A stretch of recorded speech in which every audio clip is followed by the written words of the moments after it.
এসেছে চুয়াডাঙ্গা জেলার আলমডাঙ্গা উপজেলা আইলহাস ইউনিয়নের ঘোলদাড়ি শাহী জামে মসজিদের, যেটা এই জেলার শুধু এই জেলা না, চুয়াডাঙ্গা, কুষ্টিয়া, মেহেরপুর জেলার একমাত্র মসজিদ হিসেবেই বলা হয় এই ঘোলদাড়ি শাহী মসজিদ।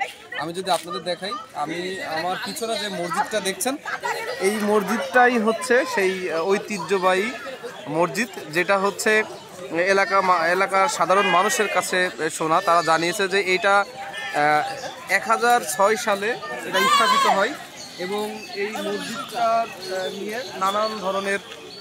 নানান তথ্য আছে এখানে সাধারণ মানুষের মাঝে।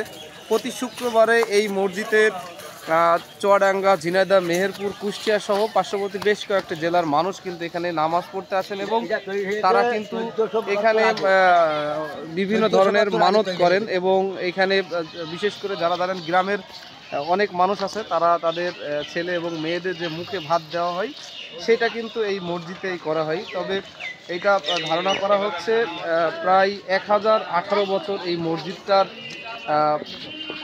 এখানেই আছেন এবং এখানে দেখছেন, আমি যদি আপনার দেখাই, কিছু মানুষ কিন্তু ইতিমধ্যে দেখেন মানত করছিল মুরগি নিয়ে আসার জন্য, মুরগি দেওয়ার, সেটা কিন্তু এখানে দিচ্ছে এবং এখানে বেশ কিছু মানুষ আমরা দেখেছি ইতিমধ্যে বিভিন্ন জায়গা থেকে এসেছে এবং তাদের যে নিয়ত ছিল সেই নিয়তগুলো এখানে এসেই বিভিন্ন ধরনের খাবার রান্না করছে,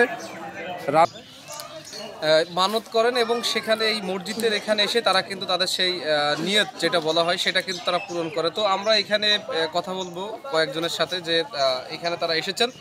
আপনারা এসেছেন কোথা থেকে? শঙ্করপুর থেকে আসছে, গ্রামের নাম শঙ্করপুর, জেলা থানা কুষ্টিয়া থানার ভিতরে। এখানে কেন এসেছেন? এখানে আসছে আমাদের একটা মান্য ছিল, আল্লাহ পাকের কাছে একটা নিয়াত করিলাম, সেটা নিয়াত আল্লাহ পূরণ করেছে, তার জন্য আমরা এখানে মান্য দিতে আসছি। এখানে কি মান্য দিতে এসেছেন? খাসি মান্য দিতে আসছি। খাসি মানে আপনারা রান্না টান্না করে এখানে মুসল্লিদের খাওয়াবেন? মুসল্লি বলে কথা নেই, শুধু মুসল্লি যে খাবে তাকে এক পিস হোক আর এক পিস ততটুকু করে ততটুকু আমরা খাই দেবো, সে আসছে কথা। তাছাড়া কোনো এমন কোনো নিয়াত নেই যে আপনার এসে দেবো খাতে আর কোনো দেবো না, তার কোনো সিস্টেম নেই।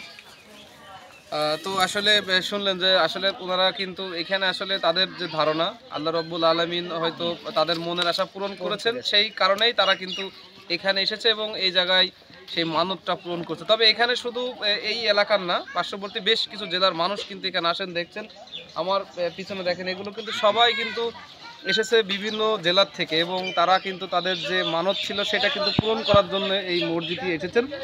তবে এখানে আমরা সাধারণ মানুষের সাথে কথা বলে তারা কিন্তু জানিয়েছেন যে এই মসজিদটা আসলে যে প্রতিষ্ঠিত হয় যে সময়, আসলে সেই সময় শুধুমাত্র এই এলাকার একটা মসজিদ এইখানে আছে, শুধুমাত্র যে 1018 বছর এই মসজিদটার বয়স।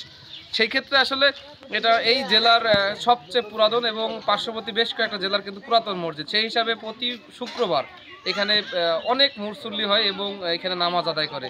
তা আসলে আমরা চেষ্টা করলাম এই মসজিদটার কিছু তথ্য জানানোর জন্য।